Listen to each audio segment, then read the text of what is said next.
Bonjour à tous. Aujourd'hui, nous allons nous intéresser à la lettre d'accompagnement du manuscrit Voyage au bout de la nuit de Louis-Ferdinand Céline à un éditeur. Monsieur, je vous remets mon manuscrit du Voyage au bout de la nuit, 5 ans de boulot. Je vous serai particulièrement obligé de me faire savoir le plus tôt possible si vous êtes désireux de l'éditer et dans quelles conditions. Vous me demandez de vous donner un résumé de ce livre. C'est un bizarre effort en vérité auquel vous me soumettez et jamais je n'y avais encore songé. C'est le moment, me direz-vous. Je ne sais trop pourquoi, mais je m'y sens tout à fait inhabile. Un peu l'impression des plongeurs au cinéma qu'on voit rejaillir de l'eau jusqu'à l'estacade. Je vais m'y essayer toutefois, mais sans manière. Je ne crois pas que mon résumé vous donnera grand goût pour l'ouvrage. En fait, ce « Voyage au bout de la nuit » est un récit romancé, dans une forme assez singulière et dont je ne vois pas beaucoup d'exemples dans la littérature en général. Je ne l'ai pas voulu ainsi. C'est ainsi. Il s'agit d'une manière de symphonie littéraire, émotive, plutôt que d'un véritable roman. L'écueil du genre, c'est l'ennui. Je ne crois pas que mon machin soit ennuyeux. Au point de vue émotif, ce récit est assez voisin de ce qu'on obtient ou devrait obtenir avec de la musique. Cela se tient sans cesse aux confins des émotions et des mots, des représentations précises, sauf au moment d'accent, eux impitoyablement précis. D'où quantité de diversions qui entrent peu à peu dans le thème et le font chanter finalement comme en composition musicale. Tout cela demeure fort prétentieux et mieux que ridicule si le travail est raté. À vous d'en juger. Pour moi, c'est réussi. C'est ainsi que je sens les gens et les choses. Tant pis pour eux. L'intrigue est à la fois complexe et simplette. Elle appartient aussi au genre opéra. Ce n'est pas une référence.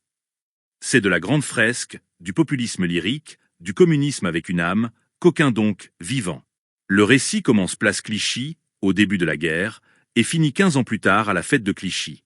700 pages de voyage à travers le monde, les hommes et la nuit, et l'amour surtout que je traque, abîme, et qui ressort de là, pénible, dégonflé, vaincu. Du crime, du délire, du dostoïevskisme, il y a de tout dans mon machin, pour s'instruire et pour s'amuser. Les faits. Robinson, mon ami, vaguement ouvrier, part à la guerre, je pense la guerre à sa place. Il se défile des batailles on ne sait trop comment. Il passe en Afrique tropicale, puis en Amérique. Description, sensation. Partout, toujours il n'est pas à son aise, romantisme, mal du XXIe siècle. Il revient en France, vaseux. Il en a marre de voyager, d'être exploité partout et de crever d'inhibition et de faim. C'est un prolétaire moderne. Il va se décider à estourbir une vieille dame pour une fois pour toutes posséder un petit capital, c'est-à-dire un début de liberté. Il la rate la vieille dame une première fois. Il se blesse, il s'aveugle temporairement. Comme la famille de la vieille dame était de mèche, on les envoie ensemble dans le Midi pour éteindre l'affaire. C'est même la vieille qui le soigne à présent. Ils font dans le Midi ensemble un drôle de commerce. Ils montrent des momies dans une cave, ça rapporte. Robinson recommence à voir clair.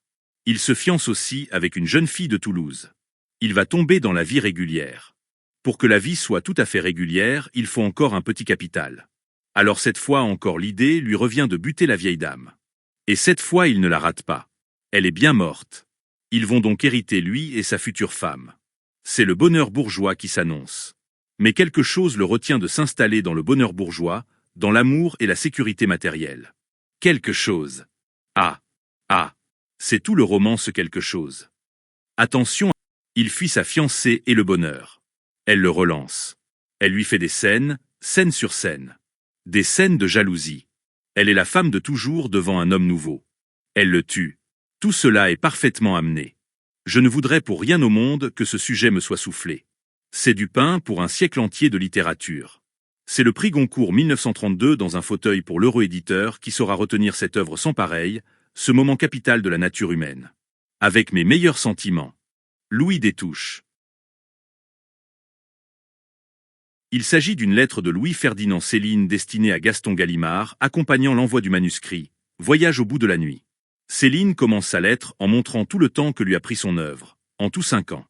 Il est en train de chercher un éditeur, et écrit à Gaston Gallimard dans le but d'être publié. Il faut croire que les deux hommes se sont déjà écrits ou qu'ils se sont déjà rencontrés puisque Gallimard lui a précédemment demandé un résumé du roman. Faire un résumé de ce livre est difficile pour Céline.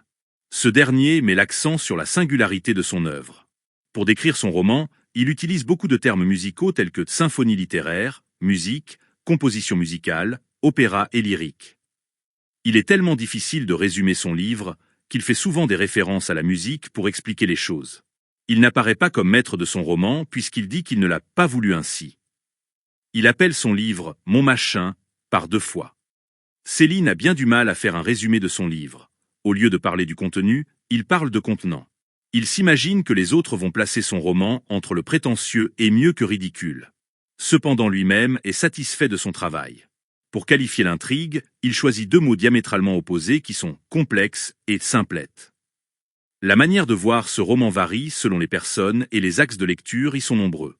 Il fait remarquer que le roman finit là où il a commencé, c'est-à-dire place Clichy. Le tout fait 700 pages et il y inclut toute l'humanité à travers les différentes expériences de Ferdinand. Il parle de voyage à travers le monde, des hommes, de la nuit et de l'amour. Comme il le dit lui-même, il y a de tout dans mon machin. Il résume son roman comme il le peut. Il imagine un grand destin pour son livre. Tout d'abord, il ne veut pas qu'on le lui vole. Ensuite, il écrit que le roman nourrira un siècle de littérature, et enfin, il s'imagine gagner le prix Goncourt de 1932. Voyage au bout de la nuit paraît le 15 octobre 1932. L'éditeur n'est pas Gallimard, mais De Noël et Style. Grâce à son roman, Céline obtiendra le prix Renaudot.